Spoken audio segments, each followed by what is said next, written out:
조절할 시간을 버는 게 필요합니다. 거기에 제일 도움이 되는 게 복식호흡이거든요. 네네. 복식호흡은 별로 어렵지가 않습니다. 어떻게 하는 건지 제가 말씀을 드릴게요. 우선 여러분들이 알기 쉽게 배에 손으로 한번 얹어놔 보세요. 네. 그리고 원칙은 하나입니다. 숨을 코로 마시든 입으로 마시든 상관없습니다. 숨을 들이마시는 숨이 배로 들어간다고 생각을 해보세요. 그런 느낌으로 숨을 들이마시고 쭉 다 들이마신 것 같을 때 잠깐 멈추었다가 다시 천천히 숨을 배에서부터 내쉽니다. 들이마시고 끝에서 잠깐 멈췄다가 네. 선생님 주무시는 거 아니죠? 아, 어떻게 5초 만에 잠을 잡니다. 집중하기 위해서. 실제로 하다가 잠이 오고 드는 경우도 그럴 많습니다. 수도 있을 것 같아요. 편안해서. 네. 이게 심호흡하고 다릅니다. 심호흡은 가슴도 넓게 벌리고 배도 넓게 벌려서 숨을 최대한 많이 들이마셨다 내쉬는 건데 복식호흡은 그게 아니고 가슴은 그대로 둔 채로 배로만 숨을 쉬는 게 포인트입니다.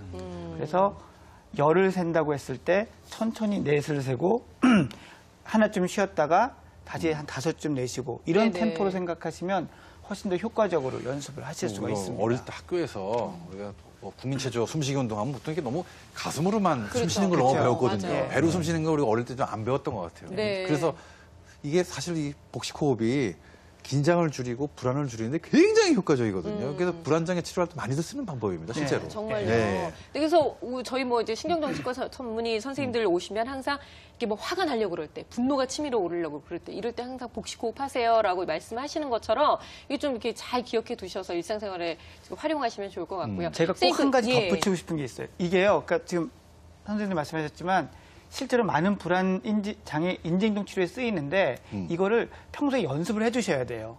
그래서 편안해지고 호흡이 익숙해져야 그런 순간이 왔을 때 이게 하게 되고 효과가 있죠. 그렇죠. 네. 연습이 안 돼 있다 그런 순간 딱 쓰려고 하면 효과가 없어서 포기하게 되거든요. 아니 그리고 저는 오히려 이 복식호흡을 어떤 때 하고 나면 뭐 어지럽기도 하더라고요, 선생님. 예. 그러니까 이게 잘못한 거죠. 그렇죠. 그건 숨을 충분히 내쉬지 않아서 그래요. 머리가 어지러우실 땐 숨을 조금 더 내쉬시면 해결이 됩니다. 아, 그렇군요. 그러면 아까 말씀하셨던 이미지 훈련, 예. 그건 어떻게 하는 거예요? 이미지 훈련이라는 거는 제가 상담했던 친구의 예를 말씀을 드리고 싶은데요. 이 친구는 이제 수험생이었습니다. 근데 이 친구가 미리 시험 전날 저녁부터 그 다음날 아침 첫 시험 시작할 때까지의 일을 시나리오 쓰듯이 순서대로 쭉 적어 놓았어요. 네. 그래서 저녁 7시에 식사를 마친다. 그리고 7시 뭐 반까지 씻는다. 그 다음에 마지막 공부를 한다. 그리고 이제 자러 들어가기 전에 부모님께 인사하고 가벼운 대화를 한다. 네. 자기 전에 자기한테 어떤 이야기를 해준다. 깨서는 이제 처음 이제 세수하러 가서는 거울에 얼굴 처음 보게 되잖아요. 그때 뭐라고 얘기한다. 아침은 어떤 메뉴를 먹고 어떤 옷을 입고 어떻게 해서 시험장에 가서는 뭘 볼 거고 어떤 행동을 한 다음에 자리에 앉을 거다. 그리고 선생님이 들어와서 하면 내가 순서대로 뭘 할 거다라는 거를 쭉 시나리오를 짜고 자꾸 머릿속으로 생각을 하는 네. 겁니다. 그럼 일단은 이제 새로운 상황이 아니니까 본인한테는 굉장히 또 편안할 수 있죠. 예, 그렇죠. 괜히 내복 안 입어도 되고 하는 거죠.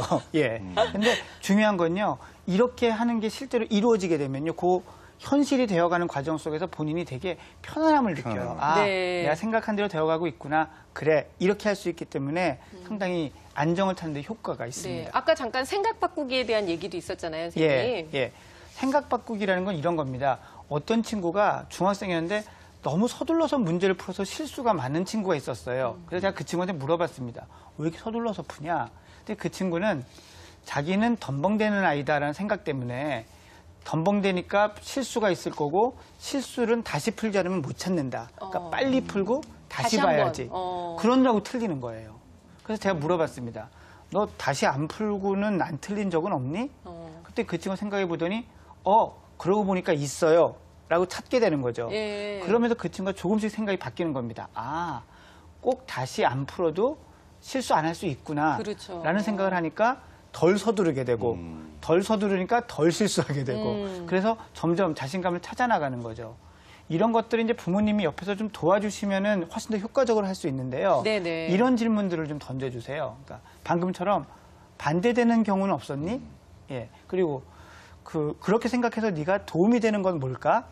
예. 또는 네 친구가 만약에 그런 상황이라면 너는 뭐라고 대답해 주겠니? 이런 질문들을 해주시면 그 학생 입장에서 객관적인 시각을 찾는데 도움을 많이 받으실 네. 수 있습니다. 아마 그 학생은 엄마가 옆에서 너는 참 엄청 덤벙대 아빠 닮아서 이런 얘기를 굉장히 많이 했던 그렇죠. 모양이에요. 그러니까 예. 본인이 맞아 난 덤벙대 이렇게 예. 생각한 거죠. 맞습니다. 그러니까 예. 그런 이미지조차도 안 만들게끔 부모님이 좀 노력해 주셔야 될 것 같네요. 자, 저희 생방송 부모 함께하고 계신데요. 지금 시각이 11시 40분입니다. 자, 그럼 시험에 강해지는 마지막 비법입니다. 바로 과목별 시험 전략을 배워볼 텐데요. 시험 고수들은 왠지 과목별로도 좀 다른 전략을 짜서 공부를 했을 것 같은 생각이 들거든요. 공부의 왕도 출연자 고혜영 양의 이야기를 화면으로 또 만나보겠습니다. 고혜영의 내신 1등급 노하우, 과학 탐구 영역.